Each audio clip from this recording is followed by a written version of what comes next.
మరి పూజ ఎప్పుడు చేద్దామంటారు పంతులు గారు? నేను ఇంటికి వచ్చి నిశ్చితార్థానికి కళ్యాణానికి ముహూర్తం నిర్ణయించినప్పుడే దోష నివారణ పూజకు కూడా ముహూర్తం పెడతాను. సరే పంతులు గారు, నేను బయలుదేరుతాను. వస్తానండి. మంచిది.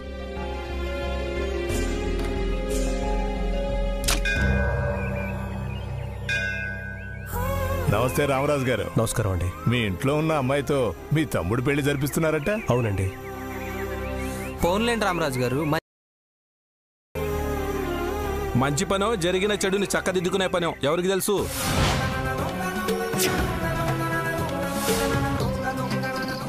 ఏంటా మాటలు? రామరాజు గారి గురించి అలాగేనా మాట్లాడేది? నేనేమన్నా తప్పన్నానా? ఊళ్ళో అందరూ అనుకునేదే నేను అన్నాను. ఆ మాట నేను కూడా విన్నాను.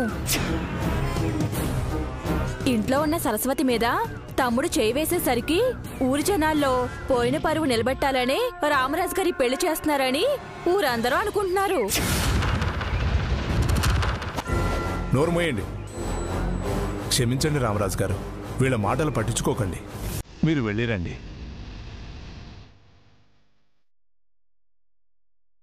మా నోళ్లు మూయిస్తారు గాని ఊర్లో ఉన్న జనాల నోళ్లు మూయించగలరా? అసలు ఊళ్ళో అమ్మాయి మీద కావాలనే వీళ్ళు చెడుగా ప్రచారం చేయించారని అందరూ అనుకుంటున్నారు. ఎందుకంటే రామరాజు గారు రెండో తమ్ముడేమో ఆడపిల్ల మీద చేవేశాడు, మూడో తమ్ముడేమో ఎవరితో తల పగలగొట్టి జైలుకెళ్ళొచ్చాడు. అలాంటి వాళ్ళకి పిల్లనెవరిస్తారు? అందుకే ఈ పెళ్లి చేయిస్తే అపవాదులు తొలగిపోతాయని ఆ పిల్లని పెళ్లి కొప్పించడానికి కావాలని ఇలా ప్రచారం చేయించారని అందరూ అనుకుంటున్నారు. చచ్చా, రామరాజు గారు అలాంటి మనిషే కాదు.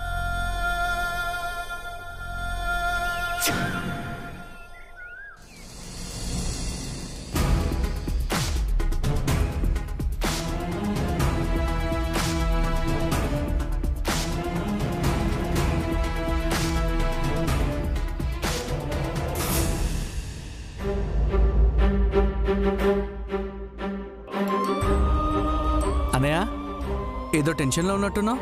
ఏం లేదురా. నా దగ్గర దాచిపెడతావు ఎందుకన్నయ్య? నీ మొహంలో టెన్షన్ క్లియర్గా తెలుస్తుంది. ఏదైనా ప్రాబ్లమా? అది కాదురా నాన్నయ్య. పెద్దన్నయ్య మా జాతకాలు పెళ్లికి కలుస్తాయా లేదా అని పంతులు గారిని అడగడానికి గుడికి వెళ్ళారు కదా. ఒకవేళ జాతకాలు కలవకపోతే? అనవసరమైన అనుమానాలు పెట్టుకోకన్నయ్య. మీ జాతకాలు కలుస్తాయి. ఏ ఆటంకం లేకుండా మీ పెళ్లి కూడా జరిగిపోతుంది. హ్యాపీగా ఉండు అన్నయ్య.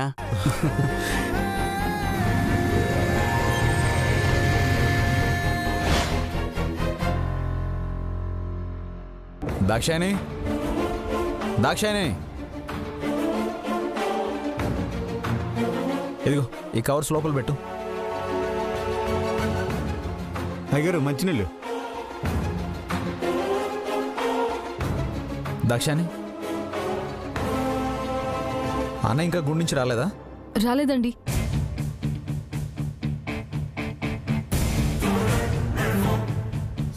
గుడికి వెళ్తున్నాను అని అన్నయ్య నాకు చాలా సేపటి క్రితం ఫోన్ చేశాడు. ఇంకా రాకపోవడం ఏంటి? వదినా, అన్నయ్య నీకు చెప్పి ఏమన్నా బయటికి వెళ్ళాడా? లేదు శంకర్, ఇంటికే వచ్చేస్తానన్నారు. అదిగో అన్నయ్య వచ్చేశాడు.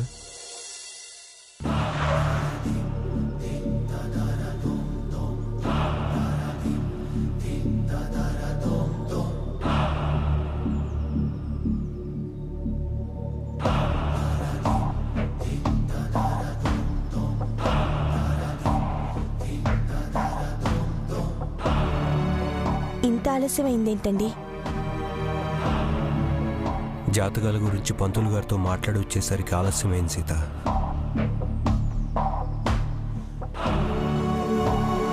పంతులు గారు ఏమన్నారన్నయ్య? ఇద్దరు జాతకాలు కలిసాయంటనా? అయ్యగారు,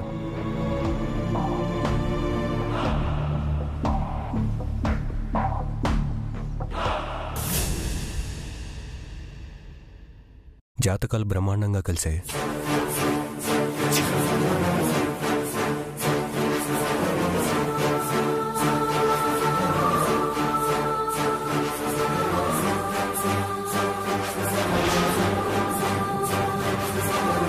రామరాజు మాటకి మూడికి అస్సలు సంబంధమే లేదేంటి? జాతకాలు కలిస్తే సంతోషంగా ఉండాల్సింది పోయి మీరెందుకు డల్గా ఉన్నారు?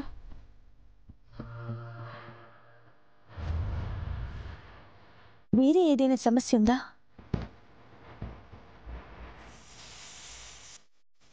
వేరే సమస్య ఏం లేదు సీత. దోషం ఏదో ఉందట.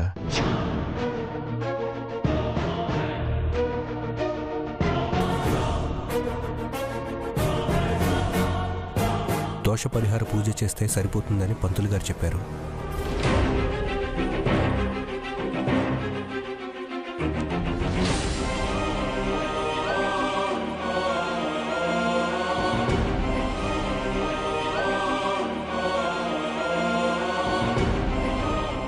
శంకర్, రేపు పంతులు గారు వచ్చి నిశ్చితార్థానికి ముహూర్తం పెడతా అన్నారు. అప్పుడే దోష నివారణ పూజ గురించి కూడా చెప్తాను అన్నారు. ఒకసారి పంతులు గారికి ఫోన్ చేసి ఏమైనా సామాగ్రి తెప్పించాలేమో అడుగు. సరే అన్న.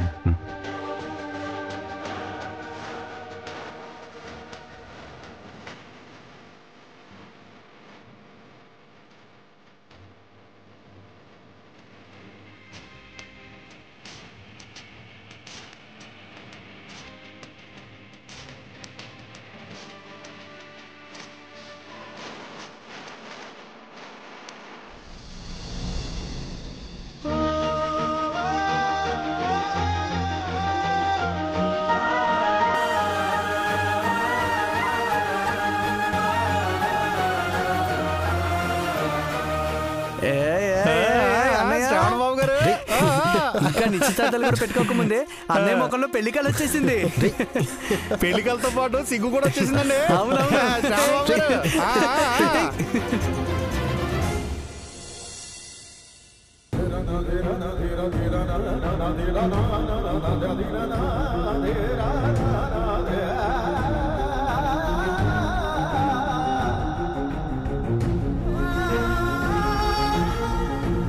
మంచి పనో జరిగిన చెడుని చక్కదిద్దుకునే పనో ఎవరికి తెలుసు?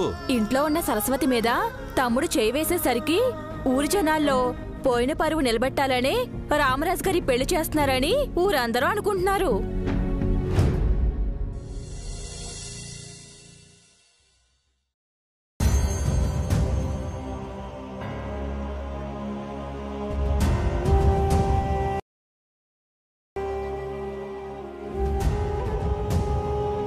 ఏమైందండి?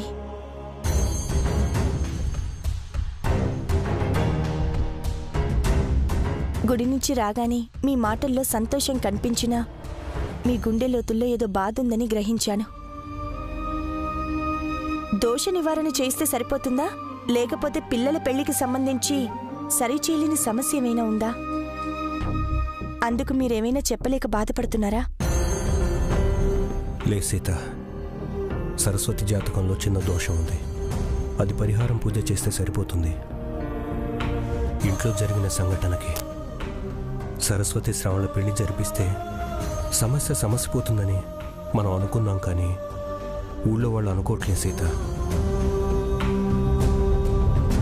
ఒక ఆడపిల్లకి జరిగిన అన్యాయానికి న్యాయం చేస్తున్నామని మనం అనుకున్నాం, కానీ ఈ జనం అలా అనుకోవట్లేదు సీత. అసలేం జరిగిందండి?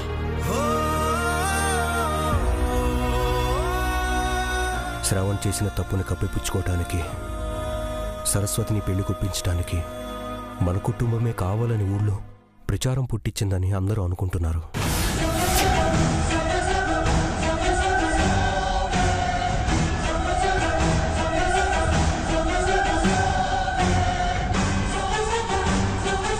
ఏం చేయాలో తోచలేదు. 10 మందితో నింద వేస్తే అయినా ఆడపిల్ల జీవితం బాగు చేయడానికి పెళ్లి చేస్తారేమో అని మా ఫ్రెండ్స్ని రిక్వెస్ట్ చేసి ఊళ్ళో ప్రచారం చేయించాను. ఏంటండి మీరనేది? అవును సీత, ఊళ్ళో మనకి పోయిన పరువు నిలబెట్టుకోవటానికి పిల్లల పెళ్లి కోసం మనమే జనాలకి తెలిసేలా ప్రచారం చేశారని అందరూ అనుకుంటున్నారు. నానిని ప్రచారం చేయించాడని అందరికీ తెలుసుంటుందా? గుళ్ళో నా ముందే అలా మాట్లాడుకుంటుంటే నాకేమనాలో తెలియలే సీత. ఇప్పుడు పెళ్లి చేయటం కరెక్టో కాదో కూడా నాకు అర్థం కావట్లేదు. రేపు పెళ్లి జరిగాక రామరాజు కుటుంబం తప్పుడు ప్రచారం చేసి పెళ్లి జరిపించారని అందరూ మన గురించి తప్పుగా అనుకుంటారేమోనని భయంగా ఉంది సీత. అందరికీ ధైర్యం చెప్పే మీరే ఇలా భయపడ్డంలో అర్థం లేదండి. ఏమో సీత, నిప్పు లేందే పొగరాదంటారు.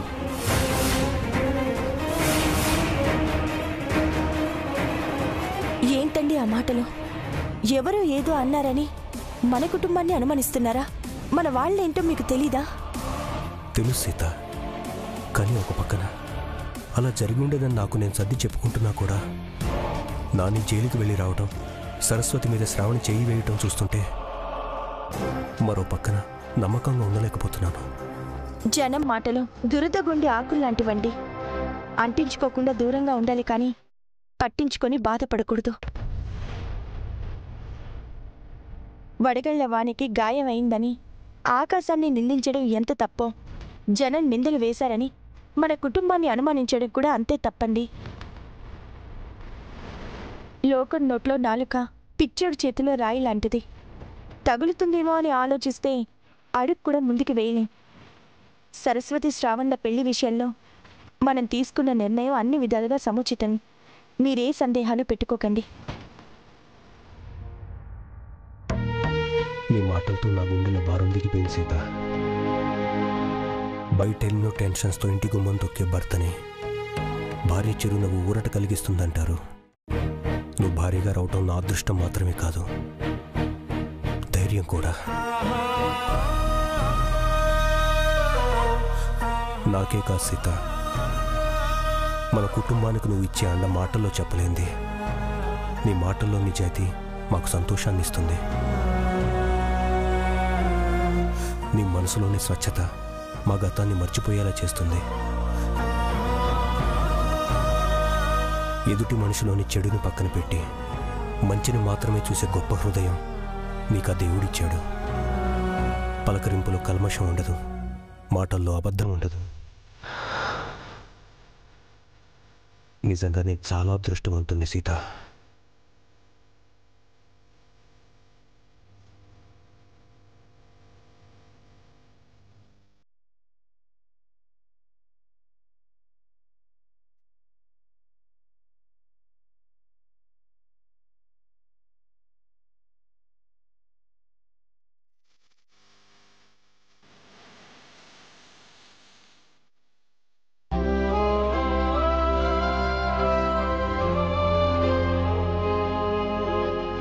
నన్ను క్షమించండి.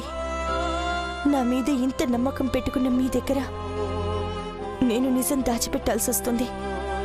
నానినే ఊర్లో పుకారు పుట్టించిన విషయం నేను మీతో చెప్పలేకపోతున్నాను.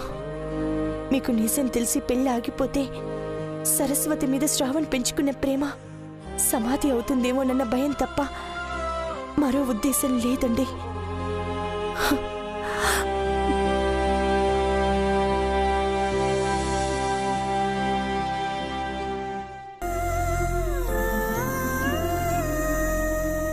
పెళ్లిపీటల మీద నుంచి నిన్ను తీసుకొచ్చిన అపరాధ భావం పోయి ముందు నీ మీద ఇష్టం పెరిగింది.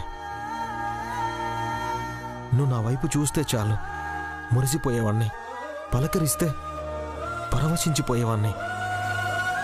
ప్రతి క్షణం నీ ఊహలతో బతికాను. I love you Saraswati, I love you Saraswati, I love you Saraswati, I love you Saraswati, I love you Saraswati, I love you Saraswati.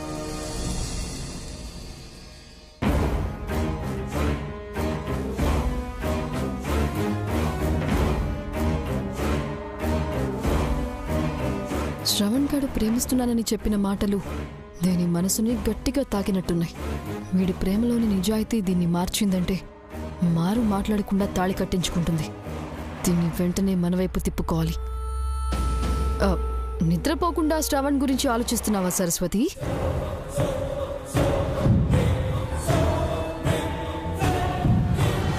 Shravan ప్రేమలో నిజం ఉందని నమ్ముతున్నావా? శ్రవణ్ కన్నీళ్లలో నిజాయితీ ఉందని భ్రమపడుతున్నావా? ఇదంతా నాకెలా తెలుసని షాక్ అయ్యావా? శ్రవణ్ తన మాటల మాయతో నిన్ను బురిడీ కొట్టించడం, కన్నీళ్లతో కన్విన్స్ చేయడం నేను చూశాను సరస్వతి. వాడి మాటలు చూసి ఆ ప్రేమలో నిజంగా నిజాయితీ ఉందేమోనని నేనే ఒక క్షణం మోసపోయాను. పెళ్లి చేసుకోవాలనుకున్న దానివి నువ్వు నమ్మడంలో వింతే ఉంది చెప్పు. నువ్వు చెప్తున్నట్టు తన ప్రేమలో నాకే కల్మషం కనిపించలేదు దాక్షాయిని. కనిపించరు సరస్వతి, అదే సీత దగ్గరున్న గొప్పతనం. సీత ఒక అద్భుతమైన మెజిషియన్ సరస్వతి. తన మాటలతో మ్యాజిక్ చేస్తుంది, చిరునవ్వుతో మెస్మరైజ్ చేస్తుంది. నువ్వెక్కడ డైవర్ట్ అయ్యి ఈ పెళ్లి క్యాన్సిల్ చేస్తే 10 మందిలో తన భర్త పరువు ఎక్కడ పోతుందోనని భయపడి నీ ముందు ప్రేమున్నట్టు మాటల గారడీ చేయమని మరిదికి ట్రైనింగ్ ఇచ్చి మరీ పంపించింది.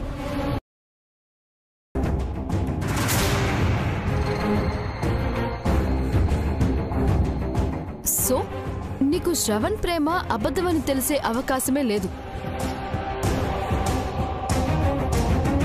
శ్రవణ్కి నీ మీదున్నది నిజమైన ప్రేమే అయితే ఏ రోజైనా ఎక్స్ప్లెయిన్ చేశాడా? నీకు ప్రపోజ్ చేశాడా? లేదు కదా. నీకు చెప్పడానికి ధైర్యం సరిపోలేదనే అనుకుందాం. అన్నా వదనలంటే గౌరవం ఉంది కదా. వాళ్లతోనైనా నేను సరస్వతిని మనస్ఫూర్తిగా ప్రేమిస్తున్నాను, పెళ్లి చేసుకుందాం అనుకుంటున్నాను అని చెప్పాడా అంటే అది లేదు. పెళ్లి ప్రపోజల్ పెట్టి నిన్ను ఒప్పించాక ఇప్పుడొచ్చి నేను నిన్ను ఎప్పటినుంచో ప్రేమిస్తున్నాను సరస్వతి అని చెప్తే ఏంటర్థం? ఇదంతా సీత ఆడిస్తున్న నాటకం అని నీకు తెలియడం లేదా? చూడు సరస్వతి, ప్రేమించాను అని చెప్పి మోసం చేయడం రామరాజు ఫ్యామిలీకి కొత్త ఏం కాదు. తెలిసి తెలిసి వాళ్ళని నమ్మి పెళ్లి చేసుకొని నీ జీవితాన్ని నరకం చేసుకుంటే నీ అంత మూర్ఖురాలు ఇంకొకరుండరు.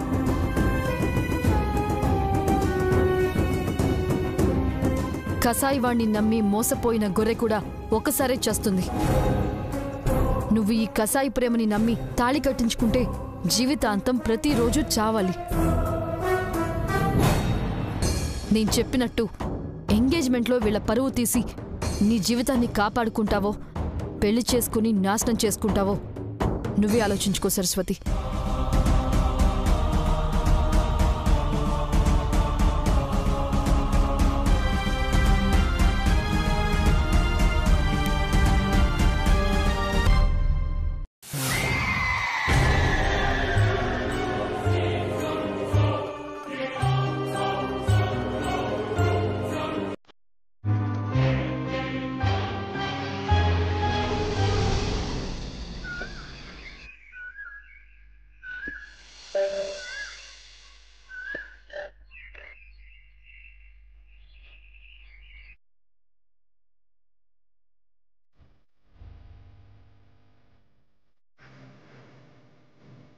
ఏమండి కాఫీ?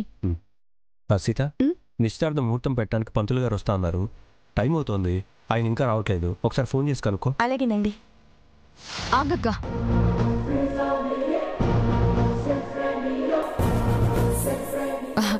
పంతులు గారికి నేను ఫోన్ చేస్తానండి బావగారు.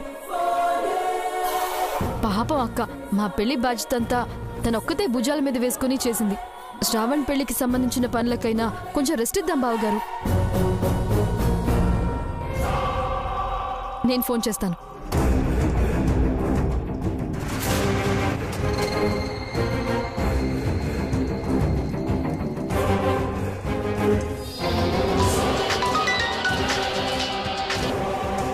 హలో హలో, ఎక్కడున్నారు పంతులు గారు? బావగారు మీకోసం ఎదురు చూస్తున్నారు. అమ్మా, పక్కనే ఉన్నాను. 5 నిమిషాల్లో మీ ఇంట్లో ఉంటానమ్మా. సరే సరే, తొందరగా వచ్చేసేయండి. బావగారు దగ్గరలోనే ఉన్నారట, వచ్చేస్తా అన్నారు. పంతులు గారు ముహూర్తం పెట్టడానికి ఆకు వక్కల్ లాంటివి ఏమన్నా ఏర్పాటు చేయాలా బావగారు? దాక్షాయిని, ఇక్కడ నిశ్చితార్థం జరగడం లేదు. ఇప్పుడు ముహూర్తం మాత్రమే పెడుతున్నారు. పాపం నీకు నన్ను కష్టపెట్టకూడదన్న ఆరాటమైతే ఉంది, కానీ ఏవి ఎప్పుడు చేయాలో నీకు తెలియడం లేదు. అనుభవం లేదు కదా, ఇప్పుడే కదా మొదలు పెట్టావు. క్రమంగా అన్నీ తెలుస్తాయిలే. తెలుసో తెలియకో దాక్షాయిని తప్పు చేసినా సరిదిద్దడానికి నువ్వు ఉన్నావు కదా వదినా. వద్దన్నా తనకి పనులు తెలుస్తాయి. నమస్కారం రామరాజు గారు. నమస్కారం. నమస్కారం అమ్మా. నమస్కారం అండి. నమస్కారం అమ్మా. కొంచెం ఆలస్యమైంది, క్షమించాలి. పర్వాలేదండి, రండి కూర్చోండి. రండి.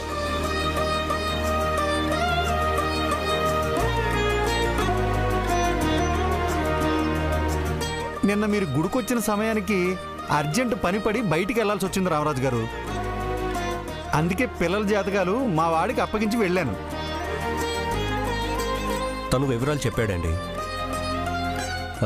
సీత, పంతులు గారి కాఫీ తీసుకురా. అలాగేనండి. అక్క, నువ్వు బావగారి పక్కన కూర్చో, నేను వెళ్ళి కాఫీ తీసుకొస్తాను. దాక్షాయణి, కాఫీ మాత్రం వదిన కలిపి తీసుకొస్తుందిలే. కావాలంటే మిగతా పనులు నువ్వు చూసుకో. అవునదినా, నువ్వు పెట్టే కాఫీ తాగితే పంతులు గారు ముహూర్తం పెట్టలేరేమో.